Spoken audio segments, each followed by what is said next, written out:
देहरादून से गाजियाबाद की यात्रा के दौरान कोच B2 से अचानक लापता हुई प्रज्ञा सिंह। रुड़की स्टेशन पर 40 कैमरे बंद मिले और मुजफ्फरनगर प्लेटफॉर्म पर कैमरे थे ही नहीं। पीड़ित पति और रोती बिलखती मां ने मुख्यमंत्री धामी से लगाई न्याय की गुहार। सोचिए, आप अपनी पत्नी के साथ दर्शन करके लौट रहे हैं। ट्रेन की रफ्तार 100 प्रति घंटे की है।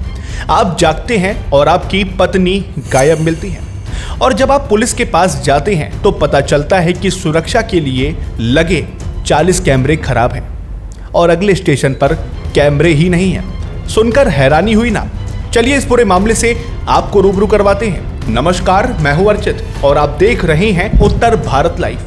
आज की ये खबर सिर्फ एक न्यूज रिपोर्ट नहीं है, बल्कि उस सिस्टम का पोस्टमार्टम है जो बड़े बड़े दावे तो करता है, लेकिन जब एक नागरिक मुसीबत में होता है तो हाथ खड़े कर देता है। उत्तराखंड की पावन धरती जहां लोग श्रद्धा के साथ जाते हैं, वहां से एक ऐसी खबर आई जिसने सबको झकझोर कर रख दिया। कानपुर की प्रज्ञा सिंह, जो अपनी शादी के कुछ ही समय बाद पति के साथ केदारनाथ बाबा के दर्शन करने गई थी, वो अचानक चलती ट्रेन से गायब हो गई। 40 घंटे से ज्यादा का समय बीत चुका है, लेकिन ना तो पुलिस के पास कोई जवाब है और ना ही रेलवे के पास। आज हम इस 10 मिनट की विशेष रिपोर्ट में एक एक कड़ी जोड़ेंगे और पूछेंगे कि आखिर प्रज्ञा कहां गई। दोस्तों, घटना 5 मई 2026 की है। मनीष अग्रहरी और उनकी पत्नी Pragya Singh Nanda Devi express train number 12402 में देहरादून से सवार होते हैं। गाजियाबाद तक का सफर था। Coach number B2 seat number 59 और 64। दोनों केदारनाथ की यात्रा से थके हुए थे और गहरी नींद में सो गए। मनीष बताते हैं कि हरिद्वार स्टेशन पर कुछ पैसेंजर आए तो उन्होंने प्रज्ञा को ऊपर की बर्थ पर शिफ्ट कर दिया और खुद नीचे सो गए। लेकिन जब मुजफ्फरनगर के पास उनकी नींद खुली तो प्रज्ञा गायब थी। मनीष ने जो बयान मीडिया को दिया, उसे सुनकर किसी का भी दिल दहल जाएगा। सुनिए उन्होंने क्या कुछ कहा। सुना आपने। अब बात करते हैं उस। मेरा नाम मनीष अग्रहरी है। मैं और मेरी पत्नी प्रज्ञा सिंह, तो हम लोग ने केदारनाथ जाने का प्लान किया था 2 तारीख को। 2 तारीख को हम लोग केदारनाथ पर पहुंचने के लिए ट्रेन में बैठे थे गाजियाबाद से। हम लोग पहुंच गए थे वहां पर सकुशल। फिर वहां पे हम लोग ने अच्छे खासे से ट्रिप किया। वहां पर 5 तारीख को हम लोग को लौटने का था रात को देहरादून से गाजियाबाद के लिए। हम लोग वहाँ पे पहुँचे देहरादून में अपने ट्रेन में बैठे। ट्रेन में बैठने के बाद हम लोग तुरंत सो गए क्योंकि थके हुए थे बहुत ज़्यादा इतना ट्रैवल करने के बाद। तो उसके बाद हरिद्वार स्टेशन आया। हरिद्वार स्टेशन में उनकी सीट को ऊपर मैंने शिफ्ट किया क्योंकि कुछ पैसेंजर आए थे। उसके बाद फिर मैं सो गया। उसके बाद क्या हुआ कि मैं जब मेरी नींद खुली तो वो मुजफ्फरनगर आगे स्टेशन क्रॉस कर गया था और मैंने पाया कि मेरी पत्नी जो है वो अपनी सीट पे नहीं है। तो मुझे लगा कि वो शायद अपने वॉशरूम गई होंगी, बाथरूम गई होंगी। बट 5 मिनट बाद देखा कि वो तब तक नहीं आई। मैंने उनको कॉल किया, कॉल स्विच ऑफ जाने लग गया। मैं उतरा, सारे चेक किए, सारे बाथरूम चेक किए, सारे बोगियों के लेफ़्ट राइट। वहाँ पे लोगों से पूछा कि किसी को उतरते देखा। मेरी वाइफ को पिंक कलर का, उसने डार्क गहरा पिंक कलर का सलवार सूट पहन रखा है। तो फिर मैंने उसके बाद पुलिस कंप्लेन करी। वहीं पर रेलवे कंप्लेन 139 पे डायल किया हेल्पलाइन के लिए, तो कोई भी ज़्यादा एक्शन नहीं लिया गया। फिर जब मैं देखा कि नहीं दिख रही, तब तक मैंने वेट किया। मैंने कहा कि हो सकता है शायद गाजियाबाद उतर जाए, तो गाजियाबाद में उसका बाकी और इसके साथ ये भी है कि उसके साथ वो मोबाइल भी था उसका पर्सनल, वो भी नहीं काम कर रहा। उसकी स्विच ऑफ हो रखा है और बाकी का सारा सामान उसकी बर्थ में ही था। तो जो कि मैं गाजियाबाद में लेके उतर गया। फिर मैं वहाँ से गाजियाबाद के GRP और RPF के थानों में गया। वहाँ पर स्टेशन गई, वहाँ पे उनसे कंप्लेन किया। उनसे सारी मैंने पिछले स्टेशनों का वो ब्यौरा पूछा कि कुछ ऐसा हादसा तो नहीं हुआ है। तो उन्होंने बताया कि नहीं, ऐसा कुछ नहीं हुआ है, कि पिछले रुड़की, मेरठ और मुजफ्फरनगर के स्टेशन के बीच में ऐसा कुछ भी हादसा नहीं हुआ। उसके बाद से टाइम हो गया, मेरे ख्याल से 40 घंटे से ऊपर हो रहा है। मुझे अपनी पत्नी का कुछ भी 1% भी मुझे उसका बारे में नहीं पता चल पा रहा कि वो कहाँ पर है इस समय। उसकी लास्ट लोकेशन लक्सर के पास पाई गई थी। तो हम लोग यहाँ पर आके हम लोगों ने यहाँ खोजबीन करी, मुजफ्फरनगर में करी, सब जगह सारी CCTV फुटेज खंगाले, लेकिन वहाँ पे CCTV लगे नहीं है प्लेटफॉर्म पे। तो समझ में नहीं आया कि वहाँ कैसे एंट्री एग्जिट पे थे। तो मैंने वहाँ के देखे तो वहाँ पे कुछ भी नहीं पता चला उसके बारे में। रुड़की में 40-50 कैमरे लगे होने के बावजूद भी एक भी काम नहीं कर रहे, क्योंकि कह रहे हैं कि वो अंडर कंस्ट्रक्शन में है, उसके वहाँ पर भी कुछ नहीं पता चला। सबसे हैरान करने वाले सच की जो प्रशासन की लापरवाही को उजागर करता है, जब मनीष ने रुड़की और मुजफ्फरनगर स्टेशन पर सीसीटीवी फुटेज खंगालने की बात कही तो हकीकत कुछ और ही निकली। रुड़की स्टेशन पर सुरक्षा के दावे करने वाले 40 से ज्यादा सीसीटीवी कैमरे बंद पड़े थे। स्टेशन मास्टर का बहाना था कि अंडर कंस्ट्रक्शन होने के कारण ये काम नहीं कर रहे। और हैरान करने वाली बात तो यह है कि मुजफ्फरनगर स्टेशन के प्लेटफॉर्म पर तो सीसीटीवी कैमरे लगे नहीं हैं, जिससे यह पता ही नहीं चल पा रहा कि वहां से कोई उतरा या फिर नहीं।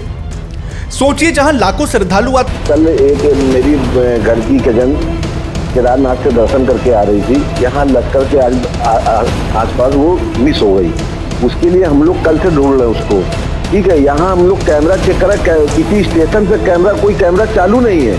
और ये स्टेशन मास्टर जिनका नाम है KR मीना, ये बोल रहे 40 कैमरा मेरे एक्टिव हैं। GRP कह रही कि कैमरे बंद हैं। अब मैं किसकी बात मानूँ कि ये बोल रहे कैमरे, मैंने इनसे कहा लिख के दीजिए कैमरे चल रहे हैं आपके। कोई भी अगर हादसा हो जाता है स्टेशन पे तो कहाँ से हम फुटेज निकालेंगे, क्या करेंगे, कैसे ढूंढेंगे? तो कोई आतंकवादी घटना घट जाएगी तो कौन जिम्मेदार होगा इसका? इतनी बड़ी यात्रा केदारनाथ बद्रीनाथ 4 धाम की यात्रा चल रही है, एक लड़की मिस हो जाती है। 24 घंटे से हम लोग आज परेशान घूम रहे हैं। अभी तक हम पैदल यही देख रहे हैं, पुलिस के पीछे पीछे चल रहे, फुटेज देख रहे हैं, ये कर रहे हैं वो कर रहे हैं। 36 घंटे से ऊपर हो गए, कोई कार्रवाई अभी तक नहीं हमको मिल पा रही है। जैसे जैसे शाम तक हम लोगों को पता चला कि लास्ट लोकेशन क्या है, फिर हमको बताया गया कि आप लक्सर जाइए, लक्सर की लास्ट लोकेशन है। लक्सर हम लोग आए, फिर यहाँ पे हम लोगों ने कोशिश की, पूरा दिन निकल गया। शाम को जाके उसकी FIR दर्ज हुई। फिर उसके बाद लक्सर में जो लोकेशन थी वहाँ पे लोकेशन पे पहुँचे लोग, वहाँ पे भी ढूंढने की कोशिश की, वहाँ पे भी कोई अता पता नहीं है। कोई CCTV कैमरा कहीं पे काम नहीं कर रहा, ना रुड़की में CCTV कैमरा है, ना आपके मुजफ्फरनगर में कोई CCTV कैमरा है। कहीं पे भी जा रहे हैं रेलवे में कोई मदद नहीं मिल रही है, कहीं पे भी कोई CCTV नहीं, अंदर नहीं, बाहर नहीं, रेलवे में नहीं, ट्रेन में नहीं, कहीं से कोई सुराग नहीं मिल रहा है। पुलिस कह रही है कि काम कर रहे हैं, अब कैसे काम कर रहे हैं, वो अपने तरीके से कैसे काम कर रहे हैं वो पता नहीं। अभी तक तो हम अपने पर्सनल देखा जाए तो हम लोगों ने काफ़ी खोज किया है, लोकल होटल्स हैं, हॉस्पिटल्स हैं, हम स्वयं खुद गए, पता किए, चेक किए जितना हम लोग से हो सका। और पुलिस को हम काफ़ी सरकार से भी अनुरोध करते हैं कि इस प्रकरण में काफ़ी ध्यान दें और जल्द से जल्द जो है लड़की को तलाश करने में मदद करें। वहां सुरक्षा के नाम पर सिर्फ शोपीस लगे हैं। प्रज्ञा के मोबाइल की आखिरी लोकेशन बहादुरपुर खादर के पास मिली थी, लेकिन वहां भी पुलिस को अब तक कुछ भी नहीं मिला है। उत्तराखंड में मुख्यमंत्री पुष्कर सिंह धामी लगातार विकास और सुरक्षा की बात करते हैं और कहीं ना कहीं उनके काम को देखा भी जाता है, लेकिन यह घटना एक बड़ा सवाल खड़ा करती है। क्या देवभूमि में अब महिलाएं सुरक्षित नहीं हैं? एक नवविवाहित का ट्रेन से इस तरह गायब हो जाना और 40 घंटे तक उसका कोई सुराग ना मिलना, क्या यह हमारे इंटेलिजेंस और पुलिसिंग की हार नहीं है? पूरे परिवार का रो रो कर बुरा हाल है। वो बार बार यही पूछ रहे हैं कि उनकी बेटी कहां है। सवाल तो यही है कि क्या मनीष सिंह, मेरी बेटी केदारनाथ गई थी दर्शन करने बाबा के, वहां से लौट रही थी अपने पति के साथ। देहरादून से गाजियाबाद वाली ट्रेन में बैठी थी, बीच में कहीं मिस हो गई, मिल नहीं रही है। रेलवे पुलिस भी नहीं कोई साथ दे रही है। मेरे बच्चे वहाँ पर ढूंढ रहे हैं। भगवान के लिए सब लोग हिंदू मोबाइल रील को शेयर कर दो, मेरी बेटी मिल जाए। उसका नाम प्रज्ञा सिंह है।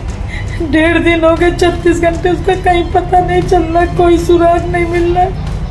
भगवान के लिए सब लोग हेल्प कर दो, मेरी बेटी मिल जाए।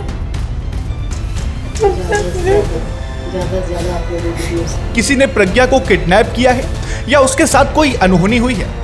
लक्सर कोतवाली में गुमशुदगी की रिपोर्ट दर्ज है, जिसकी संख्या 0027/2026 है। इंस्पेक्टर प्रवीर सिंह कोशियारी और उनकी टीम पटरियों के आसपास तलाश भी कर चुकी है, पर अभी तक कोई सुराग हाथ नहीं लगा है। प्रज्ञा की उम्र 29 से 31 साल बताई गई है। कद 5 फुट है और बाएं गाल पर तिल है। अगर आपको प्रज्ञा के बारे में कोई भी जानकारी मिले तो तुरंत पुलिस को सूचित करें या दिए गए इस नंबर पर कॉल करें। हम सरकार से भी मांग करते हैं कि इस मामले में जल्द से जल्द कार्रवाई हो और प्रज्ञा को सुरक्षित घर वापस लाया जा सके। सिस्टम की इस गहरी नींद को तोड़ना अब जरूरी है। फिलहाल बने रहिए हमारे साथ। इस खबर पर हमारी नजर लगातार बनी हुई है।